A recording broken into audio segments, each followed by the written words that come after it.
Well, it's about 10 months since the 2 male wild dogs arrived from the Thule area, which is roughly about 400 kilometers north of us. So that in itself was extraordinary.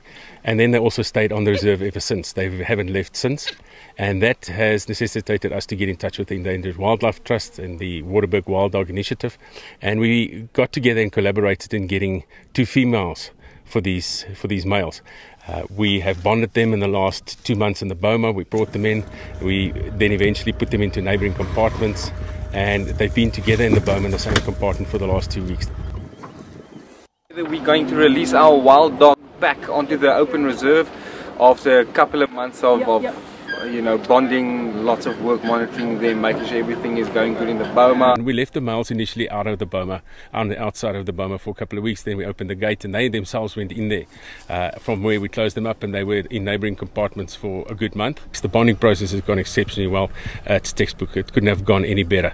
This entire translocation and release onto Mabula has been a very good step forward for the Waterberg wild dog population and for our conservation efforts of them.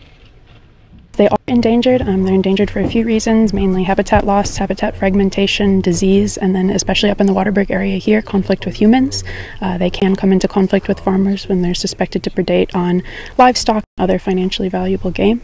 So that's one of the reasons that we're operating up in this area, is to try and mitigate that conflict a little bit and make sure the farmers and the dogs can peacefully coexist. We couldn't have asked for things going better. Mabula team have done an amazing job. The spawning couldn't have proceeded any better. It's really nice. I've already been seen mating, so pups on the way in about two months' time. It's very, very exciting that these free roaming dogs, they would never have found each other in the normal situation. And they Africa's second most endangered carnivore after the Ethiopian wolf. So this collaborative effort is a huge step in the conservation of wild dogs in South Africa.